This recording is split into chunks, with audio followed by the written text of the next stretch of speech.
Bonjour, je suis la porteuse de voix et je suis ravie de te retrouver. Je vais te raconter aujourd'hui l'histoire de la princesse qui ne voulait de personne. Pour bien voyager et rêver, il te faut en premier bien t'installer dans ton lit, t'entourer de tout ce qui te fait du bien. Pense bien à détendre tout ton corps, à prendre une grande respiration et puis souffler bien fort pour relaxer tous tes membres. Si ta tête pense un peu trop ou que tu te sens un peu agité, prends un temps pour fermer les yeux et écouter ta respiration. Tu peux t'aider en mettant les mains sur ton ventre et le sentir se gonfler et se dégonfler comme un énorme ballon. Tu es prêt pour le voyage ? C'est parti. Imagine-toi que je sois assise à côté de toi et que j'ouvre mon grand livre d'histoire. Si tu souhaites mettre des écouteurs ou un casque, c'est possible également. Il était une fois dans un fort lointain pays, un roi qui vivait avec sa fille unique. Il l'aimait par-dessus tout. La princesse était belle comme le jour et plus riche que toutes les princesses aux alentours. Son père essayait de lui trouver un prince qui lui conviendrait. Seulement voilà, le problème était le caractère désagréable et hautain de la princesse. Malgré toutes les propositions de son père et un défilé ininterrompu des plus beaux princes et partis du royaume, personne ne trouvait grâce à ses yeux. Elle trouvait que certains étaient trop mous, d'autres ennuyeux, ou bien pire que tout, elle ne les voyait même pas. Cela désespérait son père au plus haut point, qui ne savait plus que faire. Son conseiller, un homme avisé et intelligent, lui dit un jour à l'oreille : « Mon roi, jusqu'à maintenant, tous les princes qui se sont présentés étaient plus riches les uns que les autres. Ils étaient tous beaux et bien mis de leur personne. Je peux comprendre qu'au bout d'un moment, la princesse puisse s'ennuyer. N'avez-vous pas pensé à demander à que ces valeureux guerriers puissent faire quelque chose d'extraordinaire pour votre fille ? » « Que veux-tu dire par là, mon conseiller ? » lui dit le roi. « Explique-toi, car sincèrement, maintenant je suis désespéré. Je ne sais plus quoi faire, car ma fille est très difficile. Il faudrait vraiment quelqu'un d'inhabituel. » « Eh bien, pourquoi ne pas proposer un défi pour chacun des hommes qui se présentera ? Et de plus, mon roi, pourquoi ne pas ouvrir le défi à tous les hommes du royaume, manants, paysans et bourgeois ? Allons, tu n'y penses pas, mon conseiller, que ma fille épouse un paysan ? Monseigneur, vous savez très bien que vassaux et petits bourgeois ne se présenteront pas. Ils n'ont ni la carrure, ni la force, ni la fortune des grands de ce royaume. Mais une chose est sûre, c'est que cela va éveiller la curiosité de votre fille et la sortir de son ennui. Elle devra trouver des défis originaux et surtout qui ne soient pas à la portée du premier venu. Ainsi donc, celui qui réussira sortira du lot et aura grâce à ses yeux, car il aura fait quelque chose de différent pour elle. Si je puis me permettre, mon roi, votre fille a certes un caractère difficile, mais elle n'en reste pas moins une princesse. Et celui qu'elle épousera devra être à la hauteur de ses attentes. Je crois que jusqu'à maintenant, la princesse s'ennuyait. Tu es de bons conseils, mon ami. Va donc organiser le jour des rencontres. Moi, de mon côté, je vais parler à ma fille. » Dans tout le palais, on entendit les cris de la princesse. « Tu veux que j'épouse un manant ?» Elle était folle de rage. Les servantes sur son passage se cachaient. Elle savait que lorsque la princesse était en colère, ce qui finalement était quotidien, il ne fallait surtout pas se trouver sur son chemin. Elle pouvait décider d'un coup de faire couper la tête à une de ses servantes, simplement parce que son café était un peu trop chaud ou un peu trop froid. Décidément, cette princesse ne semblait aimer personne. Son père espérait qu'avec la proposition du conseiller, il y aurait une chance qu'elle puisse enfin trouver quelqu'un qui lui convienne. « Mon enfant, lui dit le roi d'une petite voix, lui aussi craignait autant les colères de sa fille que le reste des habitants du palais. Ce que propose le conseiller est original. Des hommes du royaume entier viendront se présenter à toi. Tu n'auras qu'à leur demander de faire quelque chose d'extraordinaire pour toi. Et si jamais ils échouent, tu auras la possibilité de leur faire couper la tête. » À cette proposition, la princesse sourit et se dit que, ma foi, cela pourrait être amusant et la sortirait un temps de l'ennui. Et c'est ainsi que le jour venu, des jeunes seigneurs, les uns plus beaux que les autres et fiers comme des jeunes dieux, se présentèrent devant la princesse. À leur vue, elle se mit à bâiller et se dit que ce jour allait être bien long. Oh! Le roi pouvait être rassuré. Le conseiller avait raison. Pas un seul manant, pas un seul petit bourgeois ne se présenta le premier jour. Ces derniers savaient que pour relever un défi, il faudrait de l'argent, et c'était donc perdu d'avance. Se retrouver, la tête tranchée, ne faisait pas partie de leur projet. Le premier jeune homme à se présenter fut le prince de la contrée voisine. La princesse le connaissait bien. Elle avait joué avec lui lorsqu'elle était enfant. Le prince était fou amoureux d'elle. Il avait déjà essayé de la conquérir, mais sans succès. Cette fois-ci, il se dit qu'il aurait tout de même toutes ses chances, car il était valeureux et grand guerrier. « Ah, c'est vous, lui dit la princesse lorsqu'elle l'aperçut. Vous êtes encore là. Voyons, qu'est-ce que je pourrais bien vous demander? Tenez, allez donc me chercher la tête de cette sorcière qui fait tant peur à nos paysans. Et peut-être je daignerai vous regarder. » Le prince lui baisa la main et partit dans un grand galop relever son défi. Il revint rapidement, tout poussiéreux, mais le visage rayonnant de fierté. Il présenta à la princesse la tête de la sorcière encore tout ensanglantée. « Ah, mais faites donc attention, vous allez tacher ma robe. Et puis cette tête avec ses yeux révulsés, c'est vraiment dégoûtant. Et puis partez, avant que je ne vous fasse à vous aussi couper la tête. »« Partez vite, dit le conseiller au prince, avant qu'elle ne change d'avis. »« C'est une mauvaise idée que vous avez eue là, conseiller, dit la princesse. Non seulement je m'ennuie toujours, mais ces princes sont comme des petits chiens. »« Ma princesse, il faut trouver un défi plus dur, digne de votre rang. Je vous conseillerai la prochaine fois de demander aux futurs prétendants d'aller vous conquérir les terres de l'Ouest. Il paraît qu'il y sévit un roi magicien doué d'une force extraordinaire. Va donc, conseiller, fais donc entrer le prochain chevalier, dit la sorcière, toujours aussi ennuyée. Un autre prince de haute lignée fit son entrée. À son passage, tout le monde fut impressionné. Il était grand, portait de beaux habits et avait fière allure. La princesse jeta un œil et dut reconnaître qu'il sortait du lot. Elle lui demanda d'aller conquérir les terres de l'Ouest, ce qu'il fit dans la minute qui suivit. Seulement, au lieu de revenir, il épousa la fille du roi magicien et devint à son tour roi. La princesse se mit dans une colère folle. « C'est fini, conseiller. J'arrête de voir tous ces princes. »«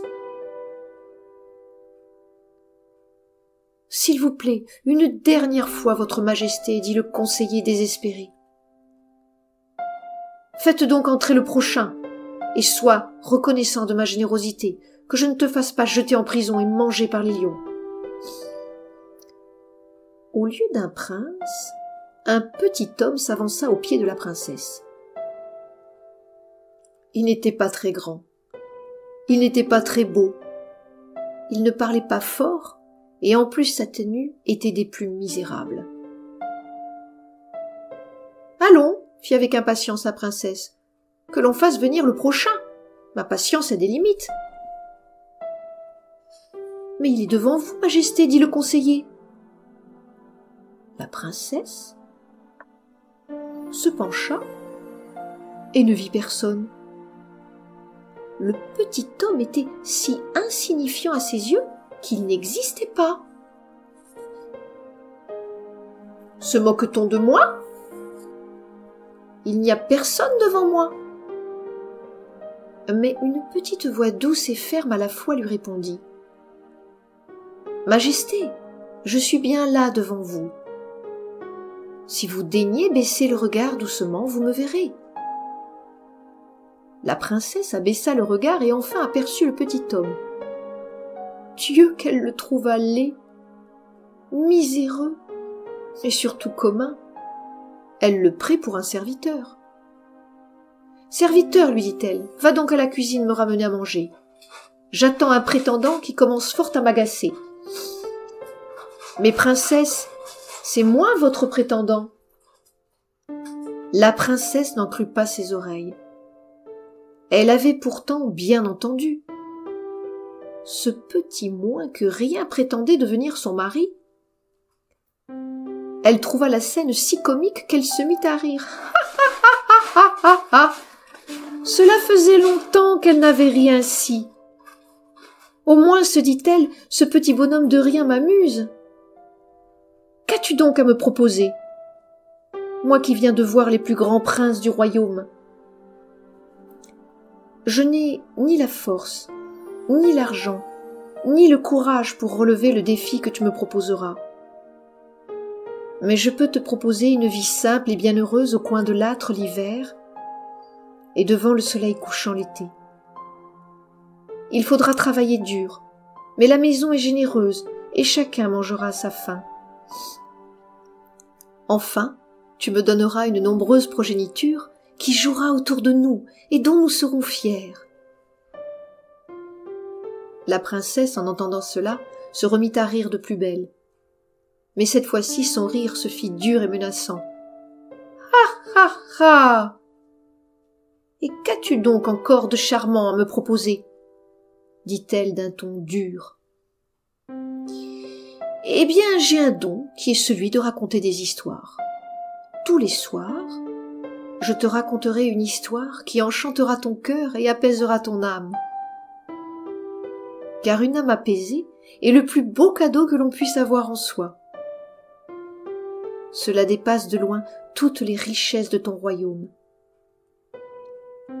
Malgré ta puissance et ta fortune, es-tu heureuse, Majesté ? Insolent, de quel droit me poses-tu cette question ? Lui dit la princesse troublée, malgré elle, par les propos du petit homme. Tu me demandes de quitter mon palais, mon rang, pour aller vivre dans une masure avec toi, et pour trimer toute une vie juste pour avoir en récompense le soir des histoires ? Va-t'en avant que je ne décide de faire trancher la gorge. Insolent, miséreux, gueux, cria-t-elle. Je ne le fais pas, car tu m'as amusé. Mais ne t'avise jamais plus de poser le regard de cette manière sur moi. Le petit homme s'en alla en reculant sans rien dire. Les paroles de la princesse l'avaient profondément blessé. Mais comme il avait en lui beaucoup de sagesse et de patience, il se dit que cela passerait. Il retourna à sa petite vie tranquille en pensant à la princesse. Comme elle devait être bien malheureuse pour être si méchante. Il la plaint du fond du cœur. Quelques années passèrent sans que la princesse se marie. Mais son père continuait à lui présenter des princes. La princesse était toujours aussi belle, mais toujours aussi présomptueuse également. Personne ne trouvait grâce à ses yeux. Elle pensait parfois cependant au petit homme, et se dit que c'était le seul finalement qui avait réussi à la surprendre. Mais il était si laid, et de si basse condition qu'il était impensable de pouvoir l'aimer. Une nuit, il arriva un malheur au château. Celui-ci prit feu. Et la princesse, dans son sommeil, n'entendit rien. Elle fut grièvement brûlée au visage au point d'être en partie défigurée. Dorénavant, elle ne se montrait plus qu'avec un voile recouvrant la majeure partie de son visage et laissant seuls les yeux nus. Malgré ce grand malheur, son père, le roi, continuait à lui chercher des prétendants. Mais lorsque la princesse enlevait son voile, elle était si brûlée, si défigurée, si laide, que les princes partaient tous en courant. Au moment où le roi n'y croyait plus, le petit homme qui s'était présenté quelques années auparavant et qui avait proposé à la princesse de venir vivre avec lui, revint au royaume. « Que veux-tu » lui dit le roi. « Je veux ta fille, Majesté. »« Allons, mon ami, ma fille est défigurée. Même toi, lorsque tu la verras, tu partiras en courant. Elle a bien changé, tu sais. Maintenant, plus personne ne veut d'elle. Elle se rend bien compte combien elle a été dure et injuste durant des années. Sa beauté était si grande, si parfaite, que des seigneurs de tous les royaumes venaient nuit et jour pour la demander en mariage. Maintenant tout le monde la fuit, dit le roi tristement. Ma fille est désespérée et j'ai peur qu'elle commette un acte terrible. Laisse-moi lui parler, mon roi, et je saurai trouver les mots pour l'apaiser. Peu m'importe son visage, c'est son cœur qui m'intéresse, et je sais qu'il a changé. Permettez-lui, Majesté, de voir votre fille, dit le conseiller, sentant que le petit homme était plein de sagesse. Il n'acceptera jamais de l'épouser tellement elle est devenue affreuse. Et elle, malgré son malheur, est restée fière et ne voudra pas non plus épouser un paysan. Nous n'avons rien à perdre, reprit le conseiller. Cela peut être la dernière chance de votre fille. Soit, dit le roi, qu'on aille chercher la princesse. Celle-ci se présenta un instant plus tard. Ses yeux étaient toujours aussi magnifiques. Mais le reste du visage était caché par le fameux voile. Elle reconnut aussitôt le petit homme, et malgré elle, se mit à sourire. Elle savait bien que dès qu'elle enlèverait le voile, comme tous les autres, il partirait en courant. Même lui, le paysan. Elle se mit à lui parler comme la première fois, d'une manière dédaigneuse. « Que me veux-tu à nouveau, petit homme ? Je viens te chercher pour que tu viennes vivre avec moi, dit-il calmement. La princesse fut surprise de la fermeté de la voix et de la douceur des yeux du petit homme. Son cœur frissonna. « Tu sais bien ce qui m'est arrivé ? Même si je suis défigurée, je reste une princesse. Et je ne m'abaisserai pas à te voir partir comme les autres en courant lorsque tu verras mon visage. Si tu ne veux pas me le montrer, rien ne t'y oblige, lui dit le petit homme. Je te propose un marché. Je te raconte une histoire. Et si elle t'a plu, tu enlèves ton voile. Ma foi, se dit la princesse, je n'ai rien à perdre. Je vais passer un bon moment et puis après, je ne suis pas obligée de l'épouser. Il repartira comme les autres. C'est ainsi que le petit homme commença à raconter son histoire. Sa voix était si douce, ses manières si simples que la princesse en fut touchée.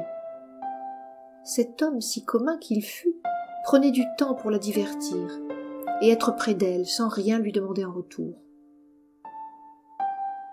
Lorsqu'il eut fini, elle voulut tenir sa promesse et enlever son voile.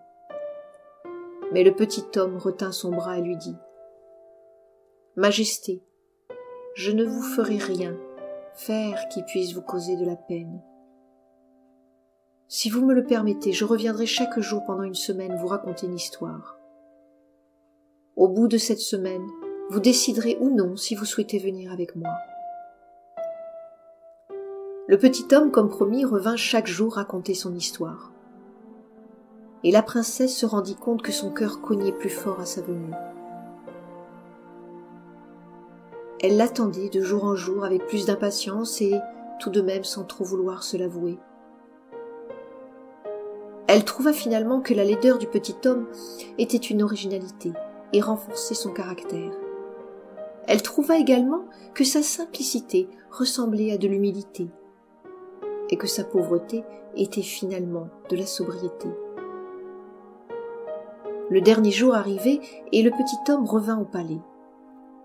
Il avait mis ses plus beaux habits, qui consistaient en un simple pantalon propre et neuf, ainsi que d'une chemise d'un blanc lumineux. Il tenait à la main la plus belle rose qu'ait pu voir la princesse dans sa vie.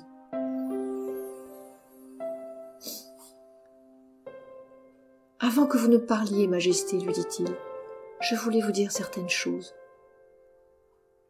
Je vous prie d'abord de recevoir cette rose qui vient de mon jardin en gage de mon remerciement, de m'avoir reçu tous les jours au palais et de m'avoir permis de partager votre compagnie. Tous les jours j'ai arrosé cette rose avec amour en pensant à vous. Lorsqu'il pleuvait, je la protégeais pour ne pas que la pluie abîme ses pétales. Et lorsqu'il faisait trop chaud, je lui faisais de l'ombre pour ne pas qu'elle sèche. Et j'ai fait toujours cela en pensant à vous. Ce que je voulais vous dire, Majesté, c'est que chacun des gestes simples de la vie, je les fais avec amour, sans penser à ce que je peux en retirer. Ma grande joie vient de mon travail bien fait et des fruits du labeur que j'en retire. Je ne suis certes pas un prince de haut rang. Je n'ai certes pas la fortune de votre père, mais j'ai quelque chose de bien plus précieux. J'ai le cœur en paix. Et c'est cela que je viens vous offrir. Rien de plus, rien de moins. Je comprendrai que vous refusiez ma proposition, vous, une princesse. Je vous demande de tout quitter, gloire, argent et confort, pour suivre un simple petit homme, comme vous dites si bien, dans sa maison, dont le toit de chaume a parfois des trous, dont les assiettes et les couverts sont en bois, et dont le lit est bien dur. Mais lorsque vous verrez la vue que j'ai de ma maison, lorsque vous entendrez au printemps le petit ruisseau chanter, lorsque vous sentirez l'herbe coupée au temps des moissons, et lorsque vous partagerez avec les autres paysans musique et ripaille, alors vous saurez pourquoi mon cœur est toujours en fête. Le petit homme se tut en se disant qu'il avait tout donné, tout fait pour conquérir le cœur de la princesse. Si elle refusait, une nouvelle fois, il ne reviendrait pas. Le discours du petit homme avait ému toute la cour. Mais plus que tout, il avait bouleversé le cœur de la princesse. Elle s'approcha de lui pour lui montrer son visage. Mais au moment où elle s'avança, une autre jeune femme de haut rang se précipita aux pieds du petit homme. Elle était belle comme le jour, comme un astre naissant. « Votre discours m'a émue et mon cœur ne bat plus que pour vous. Je vous en prie, épousez-moi. Je suis bien plus belle que la princesse et je vous donnerai de beaux enfants. Je m'ennuie au palais et votre richesse de cœur m'intéresse beaucoup plus. Moi aussi je veux écouter le petit ruisseau au printemps. Moi aussi je veux entendre vos histoires. » Toutes les autres jeunes femmes de la cour se précipitèrent vers lui et lui firent la même demande. Elles lui proposèrent même leur richesse. Parmi toutes ces beautés, le petit homme n'avait que l'embarras du choix. Lui qui avait toujours été rejeté pour sa condition, sa pauvreté, se retrouvait maintenant admiré et désiré. Il croisa le regard de la princesse voilée, et ce qu'il y vit le bouleversa. « Mesdames, mesdames, dit-il à toutes les jeunes femmes en les relevant, vous me flattez, moi, le petit homme, mais mon cœur est déjà pris depuis tant d'années. Vous trouverez chacun fort beaux seigneurs riches et fiers qui vous rendront heureuse. Vous nous dédaignez pour la princesse qui vous a déjà rejeté une fois, qui vous considère comme un rien que moi, et qui en plus maintenant est défigurée? Il est des choses que vous ne pourrez jamais comprendre si vous n'avez pas connu le malheur, et je ne vous le souhaite pas. Mais votre princesse a connu sa part de malheur et elle a bien payé son insolence. Il faut savoir pardonner, et mon cœur est rempli de gratitude et d'amour en sa présence. Son visage sera pour moi toujours le plus beau, car il sera vrai, et aucun mensonge ne sera possible. » Le petit homme s'approcha de la princesse, lui releva la tête, lui enleva le voile et la regarda bien en face. Il toucha la peau brûlée, caressa les cicatrices, en fermant les yeux, et dit une simple phrase. « En amour, l'autre est le miroir de soi-même. Les cicatrices que vous portez sur le visage, j'ai les mêmes dans le cœur. Les brûlures qui vous font encore mal me brûlent aussi l'âme. Si vous le permettez, princesse, soyons le baume l'un de l'autre. » Alors la princesse le regarda, lui donna ses mains, et sans se retourner, suivit le petit homme. C'est ainsi que la princesse au visage brûlé vécut dans une masure dont le toit avait des trous, dont le lit était trop dur, mais dont la douceur de vivre était une caresse constante pour son âme. Enfin, elle connut l'apaisement tant cherché. Elle alla même jusqu'à remercier le malheur qui lui était arrivé. Car sans lui, elle n'aurait pas rencontré à nouveau le petit homme et changé son cœur. Elle connut le petit ruisseau, les nuits de veillée à écouter les histoires de son homme et la douce odeur de l'herbe coupée en été.